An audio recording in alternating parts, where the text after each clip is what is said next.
ورحمة الله وبرکاته. په سوشل میډیا باندې نن سبا یو ویډیو چلیږي ډېر زیات وایرل ده. تاسو به کتلي چې په اسلام آباد کې تقریبا ډېر مساجد چې دغه شهید کړی شو او داسې ویلی کېږي چې سحر مانځله به چې امام صاحب راتلو اذان دپاره، امام صاحب چې به راغی نو جومات به نه و، جومات به شهید کړی شوی و،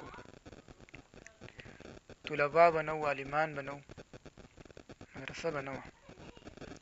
په هغه ځای به هغوی خاوره اچول وه او بیا یې بوټي نل کړو او دا بغیر د نوټسه چې چا د نوټس هم نه دی میلاو شوی او هغه چې کومه دی هغه جوماتونه او د مدارس چې کوم دی هغه شهید کړی شوي دي.